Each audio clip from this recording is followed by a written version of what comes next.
والسلام علی سید الانبیاء والمرسلین خاتم النبیین سیدنا و مولانا بالقاسم محمد اللهم صل علی محمد وآل محمد اہل بیتہ الطیبین الطاہرین المعصومین المظلومین ولعنۃ الدائمۃ الباقیۃ علی اعدائہم اجمعین. اما بعد فقد قال اللہ فی کتابہ المجید وفرقان الحمید وقولہ الحق. بسم اللہ الرحمن الرحیم. ومن يعظم شعائر اللہ من تقوى القلوب. آج ہم نے ایک بار پھر اس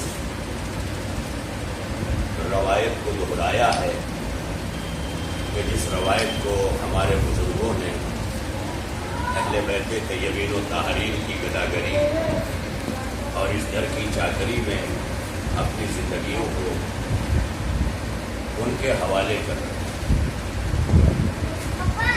ہم کہیں ہوں، کسی عالم میں ہوں، لیکن ہمارا دل، ہماری دھڑکنیں ہمارے وجود میں ہمارے ساتھ ہے. اگر ہمارا دل ہمارے جسم کے اندر، ہمارے وجود کے اندر ہمارے ساتھ ہے تو اس دل میں ہمارا عقیدہ بھی ہمارے ساتھ ہے. اس دل کے اندر وہ محبت اہل بیت طیبین و طاہرین بھی ہمارے ساتھ ہے کہ جس محبت کا حکم اللہ کے رسول نے دیا، قرآن حکیم نے دیا، اور محبت کا تعلق ہمیشہ دل سے ہوتا ہے. جیسے سجدوں کا تعلق پیشانی سے ہے، اسی طرح محبت کا تعلق دل سے ہے. سجدے کا داغ پیشانی پہ ابھر جاتا ہے، سجدہ خود بتاتا ہے کہ میں عمل ہوں تو دکھائی دیتا ہوں، مگر محبت دھڑکنوں میں محسوس کی جاتی ہے کیونکہ اس کا تعلق دل سے. یاس یگانا چنگیزی ایک شاعر گزرے ہیں، انہوں نے بڑی پیاری ایک بات کہی ہے کہ چھیڑا جو کسی نے دے کے قسم، ظاہر ہوا وہ پنہا تھا جو غم. چپ بیٹھے تھے جس کی یاد میں ہم، بولے تو اسی کا نام. یعنی مقصد حیات یہی ہونا چاہیے. انسان اگر اپنے ذہن سے یہ نکال بھی دے کہ میں وہاں ہوں، کہ جہاں میں تنہا ہوں، تو ذہن سے تو نکال سکتا ہے، دل سے نہیں نکال سکتا. اسی لیے اللہ نے اہل بیت طیبین و طاہرین کی محبت کو رسول اللہ کی اجرت میں مانگا تاکہ یہ بات سمجھ میں آئے کہ اگر تم کہیں رہ کے چیزوں کو بھلا بھی دو یا بھول بھی جاؤ تو دل کی دھڑکن نہ ٹھہرے، اور اگر یہ ٹھہر گئی تو تم ٹھہر گئے. آپ دیکھ لیں، اگر دھڑکن دل کی جو ہے یہ ٹھہر گئی تو انسان ہی ٹھہر گیا. انسان ہی ٹھہر گیا. جہاں دل کی دھڑکن ٹھہری وہاں انسان ٹھہر گیا. تو کہاں رکھا؟ محبت کا تقاضا جو ہے اب انسان خود طے کرے کہ میں کتنا بڑا مہر ہوں. مگر دوسروں کے لیے حکم اسلام یہ ہے کہ آپ حسن ظن رکھیں. حسن ظن یہ رکھیں کہ اگر آپ محبت اہل بیت کر رہے ہیں تو دوسروں کے لیے یہ تصور کریں کہ وہ مجھ سے بہتر محبت کرنے والا ہے. اس کا نام ہے حسن ظن، یعنی اچھا سوچنا. اور اسلام یہ پہلے حکم دے رہا ہے کیونکہ جب تک اچھا سوچے گا نہیں، اچھا کرے گا نہیں. اچھا کرنے کے لیے اچھا سوچنا ضروری ہے. اسی لیے جو عمل صالح ہے جس کو اچھا کرنا کہتے ہیں، اس شریعت کو اللہ نے عقل پہ اتارا. اور یہ ماشاءاللہ میں عزا خانے میں درسگاہ نور محمدی میں مسلسل عقیدہ اور عمل کے موضوع پہ گفتگو بھی کر رہا ہوں، اور انشاءاللہ سارے نوجوان اپنے وقت سے انشاءاللہ وہاں موجود رہیں گے. مجلس انتظار آپ کا نہ کروائیں بلکہ آپ مجلس کا انتظار کریں، تب ہم محبت کے تقاضے کو پورا کریں. ورنہ زبانی طور پر دعویٰ اہل بیت کو قبول نہیں ہے. آپ خود اس بات کی دلیل دیں کہ ہم جو ہیں وہ پہلے سے مجلس کا انتظار کر رہے ہیں. مجلس آپ کا انتظار نہ کرے، محبت کا یہ تقاضا ہے، اور محبت کے تقاضوں میں یہ لازم ہے کہ یہ محبت کوئی ہم احسان میں دے نہیں رہے ہیں، بلکہ یہ محبت جو ہے یہ اہل بیت طیبین و طاہرین کی، وہ یہ ہے کہ یہ رسول اللہ کی رسالت کی اجرت ہے، جو آپ نے پوری زندگی 23 سالہ رسالت کی رسالت پہنچائی، تو اللہ نے وہی بیٹھ جاؤ صلوات پڑھ رہے ہیں، صلوات بابا دے بلد محمد والے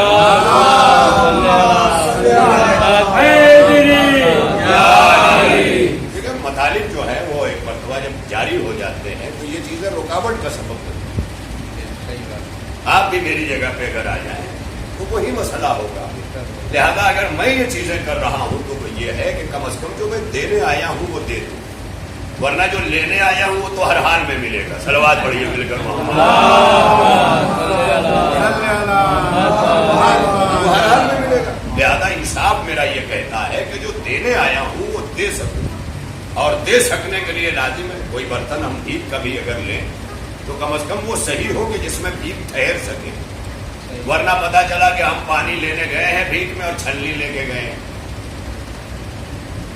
جیسے چائے کی چھلنی، آٹے کی چھلنی، یہ چھلنی تو اس میں پانی ٹھہرے گا نہیں ٹھہرے گا۔ تو اسی طرح مجلسوں میں اگر ہم دماغ کی چھلنی لے کے بیٹھے ہیں تو فضائل اہل بیت یا ذکر اہل بیت یا علم ٹھہرے گا نہیں ٹھہرے گا۔ تو پہلے دماغ کے برتن کو بھی صحیح کر لیا جائے، اور دماغ کا برتن صحیح کرنے کے لیے یہ ہے کہ دل کی دھڑکن پہ قابو پایا جائے، اور دل کی دھڑکن پہ قابو کا نام ہے محبت اہل بیت پہ قابو رہے، اور ہم محبت اہل بیت کے قابو میں رہے، یعنی پورے دل میں دھڑکن، یہ بھی ایک منزل ہے۔ پورے بدن میں جو لہو اور خون بلڈ سپلائی ہوتا ہے وہ دل سے گزر کے ہی جاتا ہے، وہ دل سے گزر کے جاتا ہے۔ وہیں بیٹھ جا بیٹا، وہیں بیٹھ جا، وہیں بیٹھ۔ ایک صلوات پڑھنے اور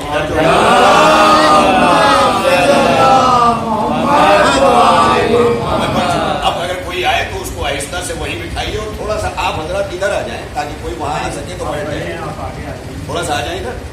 ایک صلوات پڑھنے مل کر محمد والے کسی کو ادھر ماشاء اللہ یہ بات ہے، بہت سلامت رہے۔ چند لمحے، حالانکہ مجھے ذوق نہیں ہے، میں اگر 5 منٹ میں بھی اتر آؤں تو مجھ سے کوئی مواخذہ نہیں کرے گا کہ آپ نے اتنا کیوں پڑھا، لیکن ظاہر ہے کہ جب ایک ذکر ہو تو ذکر کی طرح سے ہو۔ ابھی کوئی اپنے ابا کا فاتحہ کروانے لگے اور مولانا جلدی جلدی پڑھ کے وہ ہو جائے تو کہیں گے پکایا کھلایا رات بھر محنت کی، دن بھر عورتوں نے گھر کا ایک کر دیا، مولانا ہے کہ کھڑے ہو کے آرام سے چند سورے نہیں پڑھ سکتے؟ تو جب اپنے ابا کے لیے چند سوروں کی تمنا ہے تو جو کائنات جن کے لیے خلق ہوئی ہے، ہمارے ابا بھی جن کے محتاج ہیں، ہم ان کے لیے وہ عمل نہیں کرنا چاہیے بلکہ وہ عمل کرنا چاہیے جو سب میں بہتر ہو، کیونکہ اللہ نے ان کے لیے وہ خلق کیا جو سب سے بہتر ہو، وہ لباس بھیجا جو سب سے بہتر تھا، یہاں تک کہ دنیا والے دنیا کا لباس پہنتے ہیں، ان کے لیے جنت کا لباس بھیجا کہ دیکھو تمہاری کیا حیثیت ہے، میں اللہ بھیجتا ہوں تو وہ بھیجتا ہوں جو سب سے بہتر ہوتا ہے۔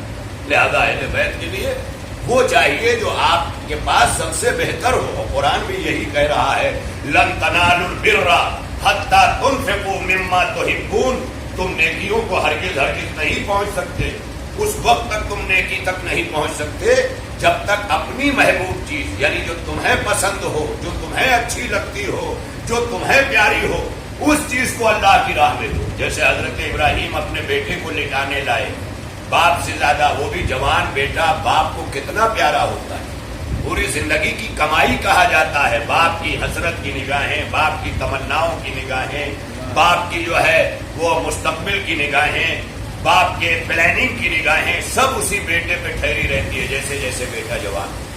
لیکن اب وہی بیٹا یہ آواز دے دی جائے کہ خواب میں ذبح کیا جا رہا ہے تو وہ بیٹا بھی کہتا ہے بابا آپ قدم اٹھائیے، جو آپ کو خواب دکھایا گیا ہے آپ کو پورا کیجیے، آپ مجھے صبر کرنے والوں میں پائیں گے۔ یہ واقعہ کیوں دہرایا جاتا ہے کہ اگر باپ اتنا صاحب یقین ہو تو بیٹے کو بھی باپ کے یقین کا سہارا بننا چاہیے، باپ کا مخالف نہیں بننا چاہیے۔ صلوات پڑھیے مل کر محمد۔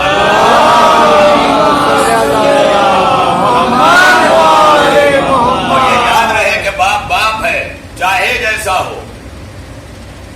آپ کو یہ کہنے کا حق نہیں ہے کہ یہ باپ اچھا باپ نہیں، ورنہ اس باپ کو بھی کہنے کا حق ہے کہ یہ بیٹا اچھا بیٹا نہیں، جبکہ بیٹے باپ کو حق ہے، کیونکہ باپ کو حق دیا گیا ہے اچھا برا بنانے کا، لیکن بیٹے کو حق نہیں دیا گیا ہے اچھا باپ اور برا باپ بنانے کا۔ لہذا جیسا بھی ملے وہ باپ ہے، اگر وہ گنہگار ہے تو اپنے گناہوں کو یاد کرو، اگر وہ لاپرواہ ہے تو اپنی لاپرواہی کو یاد کرو۔ جس گھر میں بیٹا باپ اگر لاپرواہ ہے تو بیٹے کو تو پرواہ والا ہونا ہی چاہیے، تب تو جا کے شرافت ہے، ورنہ باپ کو کہنے کا منہ بھی نہیں ہے۔ باپ کو کب کہہ سکتا ہے؟ جب ایک شریف بیٹا ہو کہ اگر تم باپ نہ بن سکے اچھے تو میں بیٹا تو اچھا بنا ہوں۔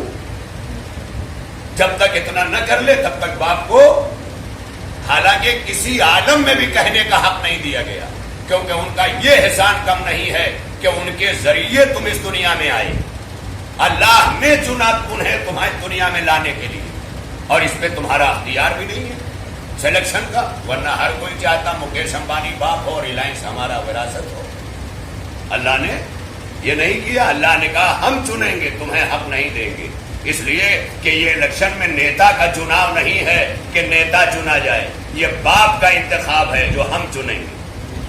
وہ اللہ جو تمہیں پیدا کرنے کے لیے تمہیں اختیار نہیں دیتا کہ باپ بناؤ، وہ تمہاری ہدایت کے لیے تمہیں اختیار دے گا کہ مولا بناؤ۔ صلوات پڑھیے مل کر محمد۔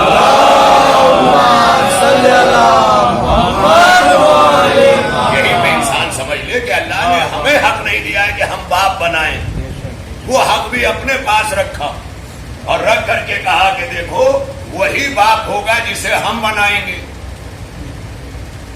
تو جب تمہارا پیدائش کے لیے، خلقت کے لیے، ولادت کے لیے تمہیں باپ چننے کا حق نہیں ہے تو ہدایت کے لیے نبی اور امام اور مولا چننے کا حق تمہیں کہاں سے حاصل ہو گیا؟ اس کا مطلب یہ ہے کہ تم نبی، امام اور مولا نہیں چن سکتے، خلیفہ چن سکتے ہو۔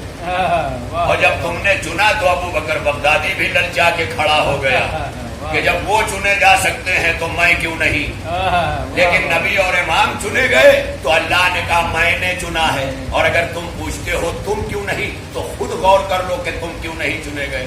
میں نے اگر حابیل کو چنا تو قابیل کو پتا ہے کہ میں کیوں نہیں چنا گیا، میں نے اگر موسیٰ کو چن لیا تو فرعون کو پتا ہے کہ وہ کیوں نہیں چنا گیا، لہذا تمہیں حق نہیں ہے۔ تو ارباب کرم، محبت وہ شے ہے کہ جو انسان کو کنٹرول کرتی، کیونکہ محبت کا تعلق دل سے ہے۔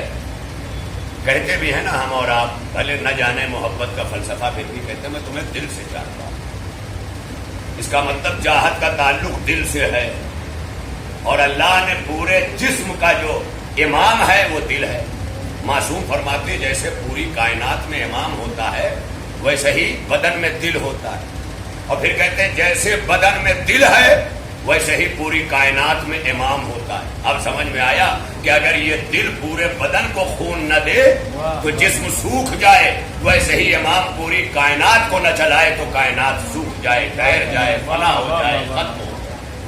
یہ ہے لہذا لمحات فکریہ ہماری کیا حیثیت؟ ہم گداگروں میں ہیں، اور وہ بھی گداگروں میں بھی کیا، ہم تو اس لائق نہیں ہیں کہ ہم ان کا فقیر کہہ سکیں، کیونکہ جب فقیروں میں بڑے بڑے قد دیکھتے ہیں تو ہمارا قد چھوٹا نظر آتا ہے۔ ہم یہ بھی نہیں کہہ سکتے چلو واچ مینی کر لیں گے، دربانی کر لیں گے، کیونکہ دربانی میں دیکھتے ہیں تو سلمان ملتے ہیں، ابو ذر ملتے ہیں، قمبر ملتے ہیں، مقداد ملتے ہیں، یہ سارے لوگ وہاں دربانی کرتے ہوئے ملتے ہیں۔ تو ہمیں کہاں رکھنا ہے اپنے آپ؟ اگر ہمیں اپنے آپ کو کچھ بنانا ہے تو یاد رکھنا، بننے کے لیے اللہ وعدہ کر رہا ہے کہ یہاں آؤ میں تمہیں وزندار بناؤں گا، کیونکہ یہاں آنے پر تمہیں اٹھنا بیٹھنا آ جائے گا، یہاں پر آنے پر تمہیں جو بولنے کا ادب آ جائے گا، یہاں پر آنے پر تمہیں یہ بھی آ جائے گا کہاں بیٹھوں کہاں نہ بیٹھوں۔ کوئی ٹوک کر تمہیں ادب سکھائے گا، کوئی کسی کو دیکھ کر تم سیکھو گے، لہذا یہاں کا ٹوکا جانا بھی کبھی برا نہ ماننا، بلکہ یہ سمجھنا کہ ایک قابل استاد جب بیٹے جو لاپرواہ دیکھتا ہے تو 2 چھڑی مار کے اسے قابو میں کرتا ہے. تو استاد کا مقصد چھڑی مارنا نہیں ہے، قابو میں کرنا ہے. اب چاہے وہ جمکار کے قابو میں آ جائے، چاہے چھڑی کھا کے قابو میں آئے. ابھی اپنا اپنا ظرف ہے کہ کوئی مار کھا کے ہی قابو میں آتا ہے اور کوئی اشارے سے قابو میں آ جاتا ہے. وہی حال ہمارا بھی ہے کہ پوری کائنات اہل بیت کے قابو میں ہے، اور جو قابو میں ہوتے ہیں وہ حر بن کے فوج یزید سے بھی قابو میں چلے آتے ہیں، اور جو بے قابو ہوتے ہیں وہ سامنے سپہ سالار بن کر لشکر لے کر کے دریا کا پہرا لگا کر کے طرح طرح کے ظلم کر کے وہ واضح کر دیتے. لہذا اس محبت کو کبھی نہ بھولانا. سلامت رہو. انجمن تسکین فاطمہ کے تمام احباب، ممبران، ذمہ داران سلامت رہیں کہ جنہوں نے اس ماحول میں بھی اپنے غازی کا علم وہاں سے اٹھایا اور یہاں تک پہنچایا کہ آ دیکھ میرے غازی، اونچا ہے علم تیرا، دل سینے میں جب تک ہے بھولے گا نہ غم تیرا. آج ہم اس کے مصداق بنے ہوئے ہیں. ہم رہے یا نہ رہے، یہ عزاداری رہے، یہ سب جو جملے ہیں یہ خالی کہنے کے لیے نہیں ہے، یہ نعرہ اور ترانہ نہیں ہے، بلکہ یہ اندر کی نکلی ہوئی آواز ہے کہ شمع سے شمع جلے، سلسلہ جاری رہے. ہم رہے یا نہ رہے، یہ عزاداری رہے، اور یقیناً ہمیں نہیں رہنا. جناب میر علی صلی اللہ مقامہ نے کہا جب مرسل اعظم نہ رہے کون رہے گا؟ کون رہے گا؟ کوئی رہنے کے لیے نہیں آیا ہے، سب آنکھوں سے دیکھ رہے ہو، اور ہر سن و سال کا چلا جاتا ہے. یہ انتظار نہ کرنا کہ ابھی تو میں جوان ہوں، بڑھاپے میں مروں گا. اللہ ہر عمر کے لوگوں کو بلا کر یہ سمجھاتا ہے کہ اب بھی قابو میں آ جاؤ، اپنے آپ کے ہی قابو میں آ جاؤ. میں نے جو عقل دی ہے اس عقل کے قابو میں رہو، میں نے جو دل دیا ہے اس دل کے قابو میں رہو. دل کے قابو میں رہو گے تو اہل بیت کے قریب رہو گے، عقل کے قابو میں رہو گے تو شریعت کے قریب رہو گے، اور یہی دونوں چیزیں تمہیں انسان کامل بنانے میں مددگار ہیں. لہذا ارباب ادا ہمیں حیران، ہم آئے ہیں تھوڑے سے لوگ صحیح ہاتھوں میں علم لے کر یہ بتانے آئے ہیں کہ آ دیکھ اے حسین کے علمدار، دریا کے کنارے تیرے بازو قلم ہو گئے، تو نے علم گرنے نہ دیا، تو آج بھی اس دن سے ہم نے علم کو گرنے نہیں دیا ہے. ہاتھ بہاتھ، دس بدس، سینہ بسینہ، دوش بدوش یہ علم آگے بڑھ رہا ہے. یہی وجہ ہے کہ آج جب باپ علم لے کے نکلتا ہے تو ایک مرتبہ چھوٹا سا بچہ بھی آ کے بابا کے پہلو میں کھڑا ہو جاتا ہے. بابا یہ علم میں اٹھاؤں گا. باپ سمجھاتا ہے بیٹا ابھی تم اس کے وزن کو نہیں اٹھا پاؤ گے، ابھی تم میرے ساتھ ساتھ چلو. اسی طرح سے عباس کے ساتھ اون و محمد تھے، اسی طرح قاسم تھے. خدا کی قسم تاریخ کہتی ہے کہ ہر کوئی شاگرد تھا. حسین کے جتنے بچے تھے سب کے سب حضرت عباس کے شاگرد تھے. امام حسن کے لال قاسم شاگرد حضرت عباس تھے، مگر ایک بیٹا حسین کا جس کا نام سید سجاد ہے وہ عباس کے شاگرد نہیں تھے، وہ علی مرتضیٰ کے شاگرد تھے. کیوں؟ اس لیے کہ جب سید سجاد سن 38 ہجری کو دنیا میں آئے ہیں تو گود میں سب سے پہلے علی نے بڑھ کے لیا تھا. اللہ اللہ، جسے پیدائش کے وقت گود میں فاتح خیبر لے کے چلا ہو، وہ ہاتھوں میں ہتھکڑیاں پیروں میں بیڑیاں پہن کے چل رہا ہے. آج ہم 10واں منا رہے ہیں مگر اہل حرم قیدی ہیں، پس گردن سے ہاتھ بدھے ہیں. زینب کو کتنی تڑپ تھی اپنے بھیا کا 10واں اور 20واں منانے کی. اس تڑپ کو دیکھنا ہے نا تو بھی چہلم کے دن دیکھنا کہ کتنی تڑپ تھی زینب کو. کیوں تڑپ تھی؟ اس لیے کہ زینب کہتی تھی میرے بھیا پر رونے نہ دیا گیا. ارے جب بھی ہم رونا چاہتے تھے تالیانے لگائے جاتے تھے، دروں سے اذیت دی جاتی تھی. لہذا ہم رو رہے ہیں، ہم نہیں رو پائے. میں کہوں گا بی بی زینب آئیے، یہ عزادار حاضر ہے، اسی لیے تو رونے بیٹھ گئے. بی بی آپ کو نہ رونے دیا گیا مگر آپ کی مادر گرامی کی تمنا ایک قوم بن کر آج بھی سینہ بسینہ تیرے حسین پر روتی چلی آئی ہے. اے مولا ہماری اس مجلس بلیا کو قبول کر لیجئے، انجمن کے اس جلوس کو قبول کر لیجئے. مولا آج ہم سے اس 10ویں کی عزاداری کو قبول فرما لیجئے. انا للہ و انا الیہ راجعون.